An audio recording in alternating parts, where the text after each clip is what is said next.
السلام عليكم ورحمة الله وبركاته. أهلا بيكي في قناة أنتِ الحياة. مكملين في سلسلة أنتِ الlady اللي في البيت مش الشغالة. النهارده هنتكلم عن تنظيم المطبخ. طبعا المطبخ ده من الحاجات اللي بتاخد نص عمر الستات تقريبا، نص عمرنا ونص يومنا واقفينه في المطبخ. طيب ازاي ننظمه بطريقة تسهل علينا الحياة وتسهل علينا الشغل وتسهل علينا الوقت كمان؟ يعني احنا عايزين نوفر صحتنا ونوفر وقتنا.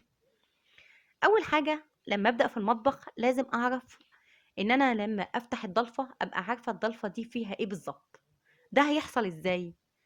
أول حاجة هنبدأ الضلف الفوقانية اللي موجودة في الضلفة من فوق، المطبخ من فوق. هننزّل ضلفة، ضلفة عشان نرتّبها. طبعًا الموضوع هياخد مننا كذا يوم، مش هنعمله كله في يوم واحد، لكن إحنا هنحاول ننظّم مع بعض بحيث إن إحنا في خلال أسبوع بس أو 5 أيام يكون المطبخ انتهينا منه تمامًا بناء على مساحة المطبخ. هنبدأ بالضلف اللي فوق ننزّل ضلفة، ضلفة، ما ننزّلش ضلفتين مع بعض، واحدة، واحدة. تشوفي أي حاجات أنتِ ما بتستخدميهاش. يعني أنا مثلًا لمّا جيت أعمل كده في مطبخي، اكتشفت إن أنا عندي قطّاعات وحاجات بقى لها سنوات طويلة ما اديتش إيدي عليها. دي أنا تخلّصت منها على طول، ما سِبتهاش عندي في الضلفة. الحاجة اللي بقى لي سنين طويلة ما استخدمتهاش، يبقى أنا مش هاستخدمها ومش محتاجاها. تبدئي تنضّفي المطبخ كده عشان المطبخ يبدأ يتنفّس. هنبدأ ننزّل ضلفة، ضلفة ونشوف إيه الحاجات اللي إحنا هنستخدمها وإيه الحاجات اللي إحنا مش هنستخدمها. كل الضلف كده خلصت معايا، هنبدأ نشوف بقى التوابل. إيه التوابل اللي موجودة عندي وأنا ما باستخدمهاش وما لهاش لازمة عندي عشان ما اقعدش أجيبها تاني، وأفضّي البرطمان بتاعها كمان وألغيها نهائي من حياتي. دي التوابل دي أنا ما باستخدمهاش ومش هاحتاجها. الرخامة بتاعة المطبخ، لازم الرخامة من الحاجات اللي تكون فاضية تمامًا، ما تبقاش عليها أي حاجة، لا خلاطات ولا توابل ولا مشروبات ولا أي حاجة.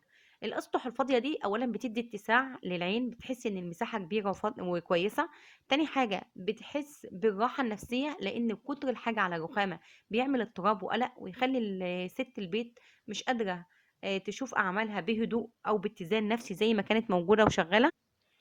نبدأ نعلّق الطاسات في مكانها، المكان اللي متعلّق فيه، أو لو هي بتتحط مثلًا في ضلفة معيّنة في المطبخ. ضلفة المطبخ اللي إحنا بنحط فيها مواعيننا، لازم ننفذها إزاي أو نصممها إزاي؟ نحط فيها الحلل أو المواعين اللي إحنا بنستخدمها يوميًا. يعني في ضلفة معيّنة كده أنا بافتحها حاطة فيها الحاجات اللي باستخدمها يوميًا. أنا باستخدم مثلًا وليكن باعمل صنفين في اليوم مثلًا، باستخدم حلتين مع الحلة الأساسية اللي هي بتاعة الرز أو المكرونة على حسب النشوي اللي بيتعمل. يبقى محطوط في الضلفة دي حلتين أو 3 بس على عدد استخدامي. الصواني اللي بتستخدم في اليوم ده صينية، 2.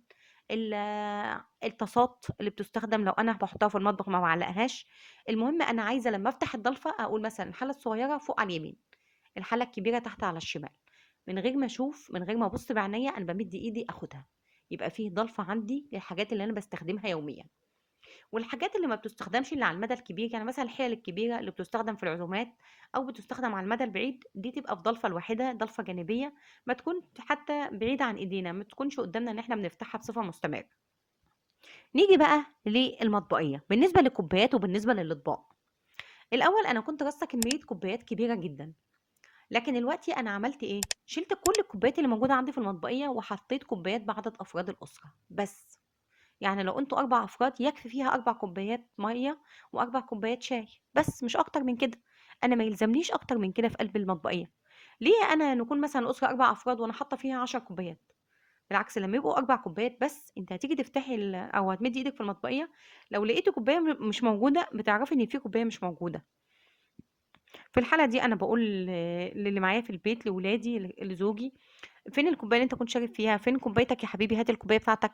بيشوف بقى إن كان حاططها على المكتب، حاططها على الكمبيوتر، حاططها في الreception، هو حاطط الكوباية فين. بتبقى سهلة عليكِ تعرفي إيه اللي مش موجود عندِك. المطبقية يبقى فيها أطباق بعدد أفراد الأسرة، مع طبعًا طبقين للسلطة، أطباق جانبية وهكذا. يعني الأطباق اللي أنتِ بتستخدميها يوميًا، حتى لمّا آجي أغسل مواعين ما يبقاش عندي كَم مواعين كبير جدًا.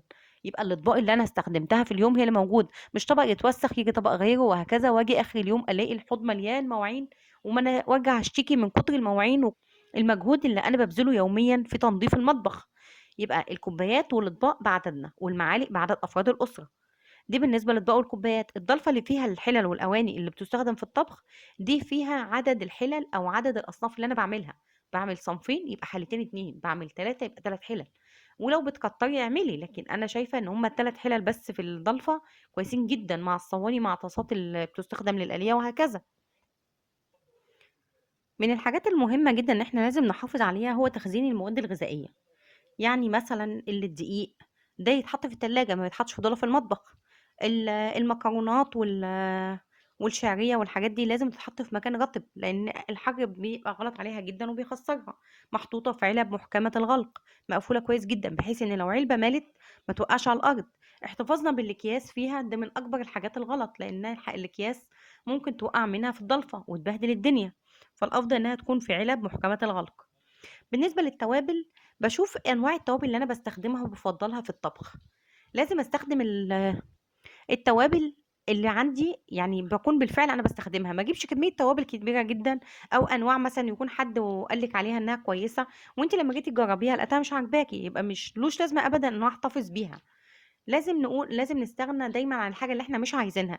ثقافة الاستغناء دي من الحاجات المهمة جدًا اللي بتساعدِك وبتريحِك في المطبخ، بتحسي إن أنتِ بتقدري تنظّمي أكتر وأفضل والموضوع بالنسبة لِك أسهل.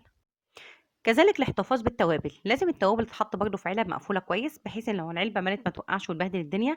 تاني حاجة إن تكون التوابل اللي أنا باستخدمها بالفعل هي اللي أنا جايباها، مش ما حد يقول لي على نوع توابل معين أنا جبته وجربته لقيته ما عجبنيش في الأكل، ملوش لازمة الاحتفاظ بيه، لازم نتخلص منه على طول.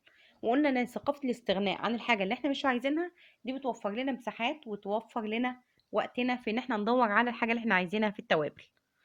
فمهم جدًا إن كل التوابل اللي عندي هي بالفعل أنا باستخدمها، كل برطمان عليه اسم التوابل اللي موجودة فيه، بحيث إن أنا ما افتحش البرطمانات كلها عشان أجيب حاجة معينة لو البرطمان مش شفاف أو مش إزاز، ده بيوفر لي وقت كبير جدًا في وقت عملية الطبخ يعني. في نهاية الحلقة أنا عايزة أقول لِك حاجة مهمة أوي، إن اللي أنتِ تعمليه في التنظيم والترتيب ده بيعزّز الصحة العقلية عندِك، بيعزّز الشعور بالسعادة، بتحسي إن أنتِ يعني مخِّك مش مُجهد. ما تيجي تدوّري على حلة ما تقلبيش الدنيا كلّها، أمّا آجي أدوّر على نوع توابل ما اقلبش البرطمانات كلّها، افتح البرطمانات كلّها عشان أشوفها، لأ كل حاجة قدّامي، كل حاجة واضحة. الشفافية وإن النظام بيخلّي الإنسان يشعر بالسعادة. بيحس إن المكان اللي قدّامه بس ما بقاش بس نضيف ومترتب، لأ، بقى مناسب إنه يعيش فيه، وإنه يتعامل مع المطبخ بالطريقة دي، إنه يتعامل مع البيت بالطريقة دي. ساعات الإنسان بيحس إنه مرتبك ومضطرب ومش عارف في إيه ومزاجه وِحِش، الموضوع كله مش علاقته بالأشخاص قد ما علاقته بالمكان، المكان اللي أنا فيه مش مترتب بالشكل اللي يحقق لي السعادة اللي أنا عايزاها. أتمنى لكم كل السعادة، وأتمنى تعمل لِك اشتراك في القناة ولايك للحلقة لو عجبتِك، والسلام عليكم ورحمة الله وبركاته.